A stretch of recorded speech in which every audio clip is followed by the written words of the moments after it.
Game Up. They make a thirst-quenching adult beverage with a special blend of electrolytes, help keep you hydrated while you're drinking. It comes in 4 great flavors: fruit punch, lemon lime, orange, and grape. And it's only 110 calories. It's low carb, so get yourself some Game Up. UFC 313. This one better not end in an eye poke, or I'm burning this place down. Magomed Ankalaev versus Alex Pereira. This is going to be an interesting main event. Before we get to this main card, any fights caught your eye? Prelims a bit soft. Name-wise, some good matchups, but the one I'm looking at is the featured bout on the prelims. Curtis Blades versus Rizvan Kunev, who is... So Curtis Blades is number 5 heavyweight, and he's fighting, I'm going to say, Rizvan. He's coming right out of the Contender Series, and he gets a shot at number 5. Yeah, so the heavyweight division is in the toilet. That is a ridiculous... It's not like he's coming from Rizin as the champion or something like that. Like, he fought in PFL, and he had a no contest with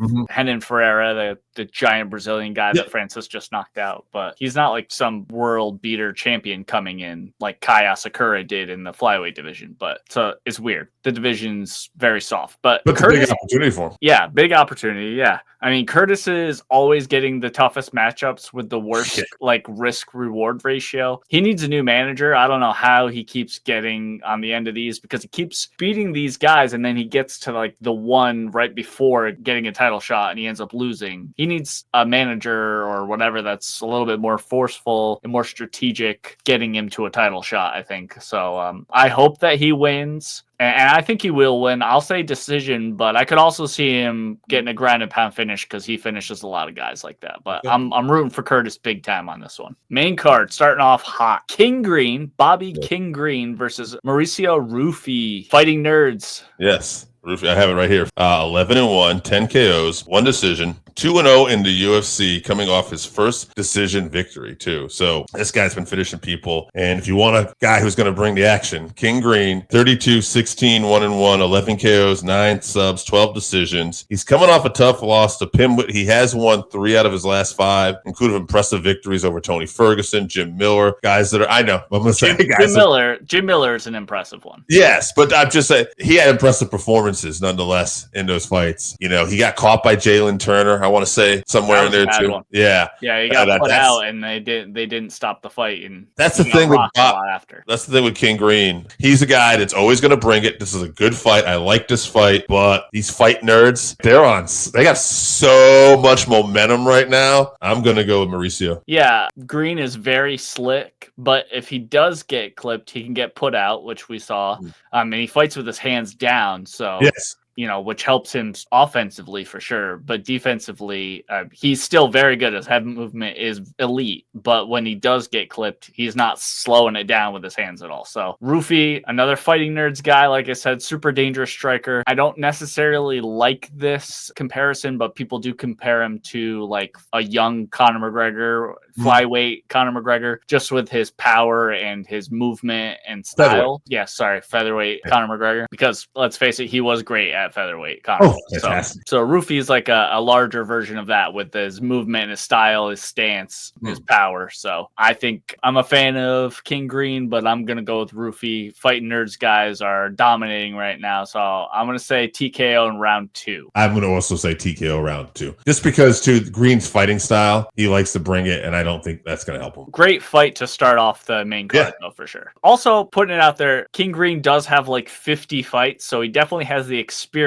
Oh, sure. You know, to stop. But I think his ego is going to put him to sleep here. So, second fight of the night, the main card. Amanda Lemos versus Iasmin Lucindo. Lucindo is 17-5, 8 KOs, 3 subs, 6 decisions, 4-1 in the UFC. She's won 5 in a row right now. 5 in a row. She's 4-1. That must be 4 in a row. Anyway, Amanda Lemos, 14-4-1, 8 KOs, 3 subs, 3 decisions, 8-4 in the UFC, 2-2 in her last 4 fights, though. So Lemos doesn't have a lot of momentum, I would say, right now. Top level. Lucindo has more momentum, but I just figure Lemos has fought some of the best, and I just don't have her on decline that much yet. This is a good one. I don't really know for sure, but I'm going to say Lemos by decision. Yeah, this is a very high-level fight, very good matchmaking. I haven't been super high or excited about a lot of the women's, any of the women's division fights lately. This one I am excited about. This is very good matchmaking. I'm torn right now about who I'm leaning towards, but I think I'm going to pick Lucindo. Lemos has loads of power. She's very tough, but I think Lucindo is the crisper striker. So I'm going to pick her. Yeah, I'm going to pick her. Plus, she's younger, full of confidence. So I'll pick her, but I think it'll be decision. Lemos is very tough. I'm so happy you're saying this name first, too, by the way. Jalin Turner versus Ignacio Bahamondes. Ignacio is 16-5, 11 KOs, 1 sub, 4 decision, 5-2 in the UFC, 1-5 of last 6, coming off of 2 finishes in a row. I believe one of those is a head kick as well. Jalin Turner, 14-8, 4 subs, lost 3 out of his last 4, but those losses are to Gamrot, Makano, and Dan Hooker. So all quality opposition. I feel like this is going to be a banger. Jalin Turner does not feel like he has a lot of momentum right now, though. But back against the wall, I'll say Jalin finds a way to get this win. I might be going against the odds here, but I'll say, and I feel like it's going to be a finish for either guy, too. So I'm going to go round 2, TKO. Jalin Turner. You remember Jalin that loss to Hanato? He actually knocked him down and tried to walk away. Hanato got up and ended up finishing him. So I mean, that one you could have seen going the other way as well. But I mean, Ignacio is a terrific striker, but he hasn't fought anyone near the level of Jalin Turner. Like you mentioned, the Gamrot and the likes, very, very high level opponents. He did get that knockout KO over King Green, who we know is very good as well. So it could be a breakout performance for Ignacio if he could get it done. But I think I'm going to go with experience. So I'm with you. I'm going to pick Jalin. I think it's going to be an exciting decision, though. I could definitely see either guy putting him out, but I'm going to say exciting decision for Jalin Turner. Co-main event, not necessarily the one we were hoping for, but I'll always watch Gaethje fight. Still very fun. So this is Justin Gaethje versus Rafael Fiziev 2. Yeah, the last one was good. Fiziev is 12-3, 8 KOs, 1 sub, 3 decisions. He is coming off a TKO injury loss to Gamrot, and before that, it was a majority decision loss to Justin Gaethje in a very exciting close fight. Justin Gaethje, 25-5, 20 KOs, 1 sub, 4 decision. I just love reading off some of this guy's resumes because he was an interim UFC lightweight champ. He was the BMF champ. Fight of the night 8 times. He's tied, I want to say, Diaz, Edgar, and Cub Swanson for 3rd most fight of the night honors. Performance of the night 5 times. I mean, he's just an exciting fighter. The highlight, yeah. I want to say I favor Justin in this just because he has to win. But, coming off a brutal loss like that to Max Holloway, and he took the time off, which is good. But also, I don't know how many times he's had so many wars, and Fiziev has not had that many wars. I want to see Justin win because I think I always root for him. But I'm going to go with Rafael by decision. I say this ends up being a competitive fight, and these two might even have a 3rd fight down the road. Yeah, like you were saying, they had the fight back in 2023. Most guys don't make it the distance with Justin one way or another. Either they knock him out or he, knocks them out usually that way. So shout out to Fiziev for that. But Fiziev hasn't fought since 2023 because of that Gamrot fight. So ring rust could be a factor, but something tells me for him it probably won't be. I'm not too worried about it for him.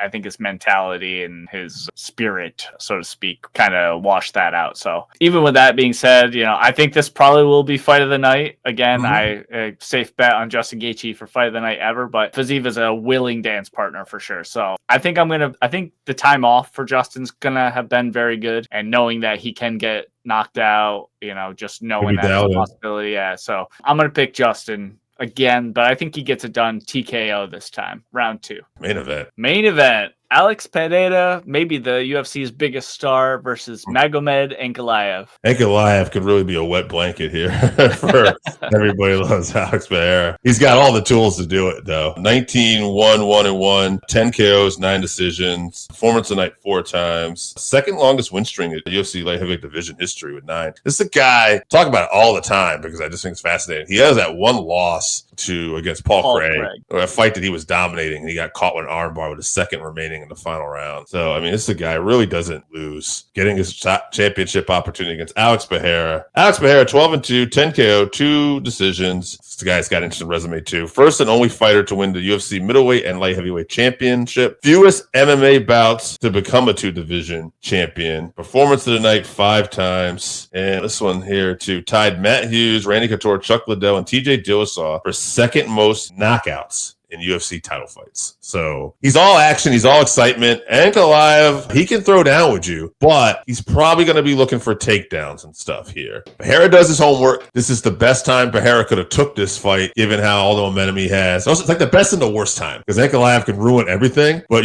Pereira works on everything, and now he's had a lot of time to work on things. Just had a negative feeling about certain things going into this. Like a lot of people I'm not going to like are going to win. I'm going to go against that. I'm going to say Alex Pereira finds a way to catch that chin. It's probably going to be a little later, and but that makes no sense, by the way, because the longer this fight goes, you should go with Magomed Ankalaev, because, he's going to be doing the wrestling, takedown. But champions like Alex Pereira, a lot of times they find a way to win when you least expect it. I'm going to go round 4 TKO, Alex Pereira. Can Alex get up or at least stay safe when he inevitably gets taken down? Yes. So that's the big question. But every round starts on the feet. Ankalaev likes to strike, but he's not stupid. I don't think he's just going to go in there and try to get in a brawl with Pereira. I expect a lot of takedown attempts. And if Alex can defend a lot of them, it's possible he tires Ankalaev out a bit. And when that happens, he's going to slow down. His defense will get a little bit sloppier. And I think Alex can KO him. I'm going to pick Alex by KO in round 3. Okay. I'm also, something to think about is that it is Ramadan. And Ankalaev, will be at least somewhat diminished from, the fasting portion of the day. So, and leading up training wise into that. So, it also can, help you focus. All that discipline can help focus you too. So could be a double-edged sword, but I'm still going to go with Alex. I think he's just got an aura about him, and I think he knows what's coming. He's working with Glover,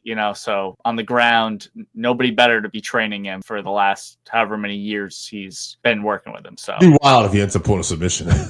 I would go nuts. That would be amazing. I don't think that's going to happen. I think he's going to KO him on the feet. Probably that left hook. If you haven't tried Game Up, then you are missing out. Imagine your favorite seltzer and your favorite sports drink had a baby, but it's way better than that. Each can is 110 calories, low carb, 4.9 ABV. It's a nice light drink that is not light on flavor. Game Up comes in fruit punch, orange, lemon, lime, and grape. Pick it up at drinkgameup.com or at your nearest liquor store.